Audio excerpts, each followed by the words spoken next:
Trade deficit तब होता है जब कोई देश एक्सपोर्ट से ज्यादा इंपोर्ट करता है। सीधे शब्दों में मतलब देश बेचने से ज्यादा दुनिया से खरीद रहा है। ये एक आम बात है और इसका मतलब ये नहीं कि इकोनॉमी कमजोर है। कई चीजें ट्रेड डेफिसिट का कारण बन सकती हैं, जैसे कि कंज्यूमर स्पेंडिंग, इन्वेस्टमेंट पैटर्न्स और गवर्नमेंट पॉलिसीज। ट्रेड डेफिसिट पर अक्सर पॉलिटिकल बहस होती है। कुछ लोग कहते हैं कि इससे जॉब्स और इकोनॉमी को नुकसान होता है, लेकिन दूसरे लोग मानते हैं कि ये स्ट्रॉन्ग इकोनॉमी की निशानी है जहां कंज्यूमर डिमांड ज्यादा है। ट्रेड डेफिसिट और इकोनॉमी की सेहत का रिश्ता बहुत पेचीदा है।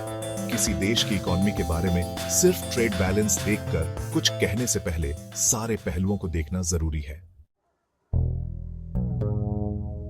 2024 में अमेरिका का ट्रेड डेफिसिट बहुत ज्यादा था, लगभग 1.3 ट्रिलियन डॉलर्स। मतलब अमेरिका में इंपोर्ट किए गए सामान और सर्विसेज की वैल्यू एक्सपोर्ट किए गए सामान से 1.3 ट्रिलियन डॉलर्स ज्यादा थी।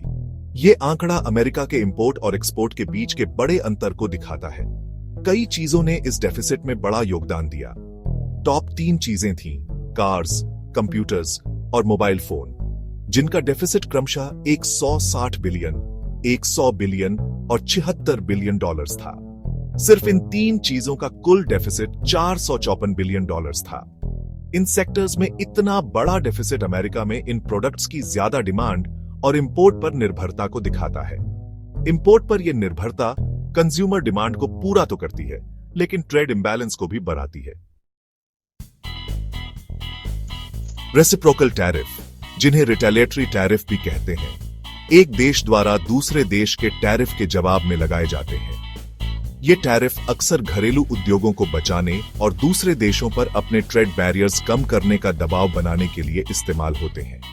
लेकिन ये ट्रेड टेंशन को भी बढ़ा सकते हैं और दोनों देशों की इकोनॉमी को नुकसान पहुंचा सकते हैं। जब देश टिट फॉर टैट टैरिफ बढ़ाते हैं, तो इससे ग्लोबल सप्लाई चेन टूट सकती है, कंज्यूमर्स के लिए कीमतें भी बढ़ सकती हैं और बिजनेस इन्वेस्टमेंट कम हो सकता है। अमेरिका के ट्रेड डेफिसिट के संदर्भ में ट्रेडिंग पार्टनर्स द्वारा लगाए गए रेसिप्रोकल टैरिफ ग्लोबल इकोनॉमी को बहुत ज्यादा प्रभावित कर सकते हैं। जिन देशों का अमेरिका के साथ बड़ा ट्रेड सरप्लस है, खासकर उन कैटेगरीज में जहां डेफिसिट ज्यादा है, उन पर रेसिप्रोकल टैरिफ का सबसे ज्यादा असर होगा।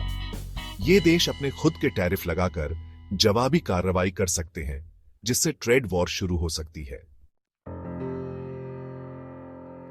रेसिप्रोकल टैरिफ से शुरू होने वाले ट्रेड वॉर के संभावित परिणाम बहुत बड़े और विनाशकारी हो सकते हैं। एक ग्लोबल ट्रेड वॉर से इंटरनेशनल ट्रेड में गिरावट, इकोनॉमी की ग्रोथ धीमी और कई सेक्टर्स में जॉब्स जा सकते हैं। इंपोर्टेड सामानों की कीमतें इंक्रीज हो सकती हैं, जबकि बिजनेस के प्रॉफिट बढ़ती लागत और कम डिमांड के कारण कम हो सकते हैं। इसके अलावा ट्रेड टेंशन देशों के बीच राजनयिक संबंधों को खराब कर सकते हैं, जिससे ग्लोबल चुनौतियों का मिलकर सामना करना मुश्किल हो सकता है। ग्लोबल इकोनॉमी आपस में जुड़ी हुई है, मतलब 2 देशों के बीच ट्रेड वॉर का असर पूरी दुनिया पर पड़ सकता है। आर्थिक नुकसान की संभावना इस बात पर जोर देती है कि देशों को ट्रेड विवादों को सुलझाने के लिए बातचीत और सहयोग करना चाहिए। ग्लोबल इकोनॉमी की स्थिरता और समृद्धि के लिए ऐसे उपाय ढूंढना जरूरी है जो फ्री और फेयर ट्रेड को बढ़ावा दें।